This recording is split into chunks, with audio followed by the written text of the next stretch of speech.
साहब 100 रुपये उधार ही देना, ओ थोड़ी ज़रूरत है। 1-2 दिन में लौटा दूंगा। ठीक है, जाते हुए ले जाना। लेकिन ये अब तुम्हारा रोज़ का काम नहीं हो गया है? पक्का वापस करोगे ना?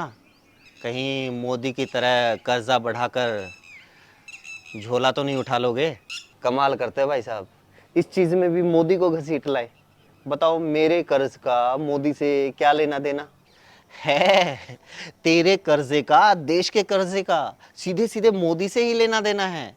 क्योंकि तुझे पता नहीं है, लेकिन मोदी ने तेरी जानकारी के बिना तेरे सिर के ऊपर 1,20,000 रुपए का कर्जा चढ़ा दिया है। बताओ इस बात का क्या मतलब हुआ।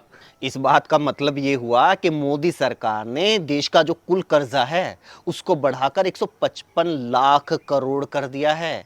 यानी हर भारतीय पर 1,20,000 रुपए का कर्जा हो गया है। तो मोदी ने कौन सा इस कर्जे से अपनी जेब भर ली, सारा पैसा देश में कुछ ना कुछ बनाने के लिए ही लगाया होगा। मतलब 67 साल में 14 प्रधानमंत्रियों ने सिर्फ 55 लाख करोड़ का कर्जा लिया था। यानी भारत जब आजाद हुआ तब यहाँ सुई तक नहीं बनती थी, लेकिन भारत ने सुई से लेकर हवाई जहाज, परमाणु हथियार से लेकर सैटेलाइट तक बनाने का सफर सिर्फ 55 लाख करोड़ के कर्ज में तय कर लिया। लेकिन मोदी ने सिर्फ टॉयलेट बनाने के लिए 9 साल में 100 लाख करोड़ का कर्जा ले लिया। तो क्या भारत दुनिया का अकेला ऐसा देश है जो कर्जा लेता है? क्या दूसरे देश कर्जा नहीं लेते? दूसरे देशों का कर्जा देख लो, अमेरिका, जापान, इंग्लैंड, ये जो अपने आप को विकसित देश बोलते हैं, इन देशों का कर्जा देख लो। अबे सभी देशों का कर्जा एक जैसा नहीं होता। जैसे किसान का कर्जा अलग होता है, अडानी, विजय माल्या और नीरव मोदी का कर्जा अलग होता है। भारत का कर्जा उस किसान के जैसा है जो 50,000 रुपए के कर्ज तले दबकर भी आत्महत्या कर लेता है। लेकिन अमेरिका जैसे देश का कर्जा ऐसा होता है जैसे अगर अडानी को कोई नुकसान हो गया, अडानी के ऊपर कर्ज चढ़ गया, तो उसको बचाने के लिए LIC को दांव पर लगा दिया जाता है।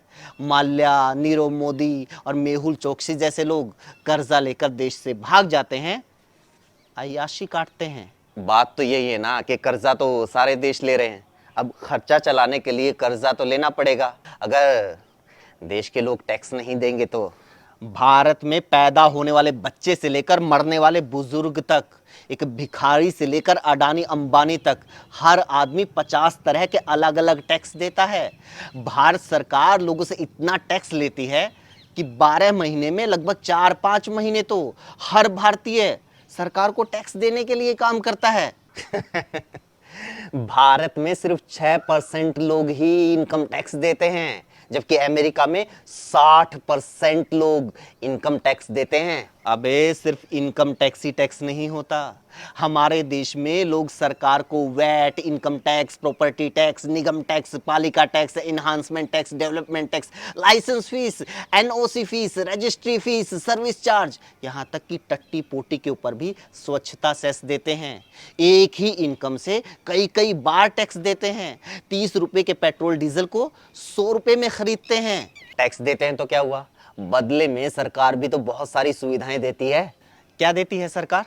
सड़क पर जाओ तो टोल टैक्स दो, 100 किलोमीटर जाओ तो 500 रुपए का टोल टैक्स देना पड़ता है। बस में जाओ तो किराया दो, ट्रेन में जाओ तो टिकट लो, बिजली का इस्तेमाल करो तो बिल दो, पानी का इस्तेमाल करो तो बिल दो। टैक्स देने के बाद भी देश के लोगों को हर एक सुविधा खरीदनी पड़ती है। ये तो हर देश में होता है, बड़े बड़े विकसित देशों में भी होता है। नहीं होता है, विकसित देशों में ऐसा नहीं होता। पहली बात तो ये कि भारत जितना टैक्स कहीं नहीं लिया जाता। अगर कहीं कोई सरकार टैक्स लेती है तो लोगों को बदले में सुविधाएं देती है, उनके बच्चों को मुफ्त शिक्षा देती है। यहाँ पहली क्लास के एडमिशन के लिए ही माँ बाप से 1-1 लाख रुपए की डोनेशन मांगी जाती है। विकसित देशों में इंसान बीमार होता है तो वहाँ उनको मुफ्त इलाज दिया जाता है, और यहाँ एक मिडिल क्लास फैमिली को हॉस्पिटल का एक बिल 5 किलो राशन की लाइन में खड़ा कर देता है। और सरकार को हर चीज के ऊपर हर महीने हजारों रुपए टैक्स देने वाला आदमी 100 रुपए का राशन लेकर थैंक यू मोदी जी बोलता हुआ घर आता है।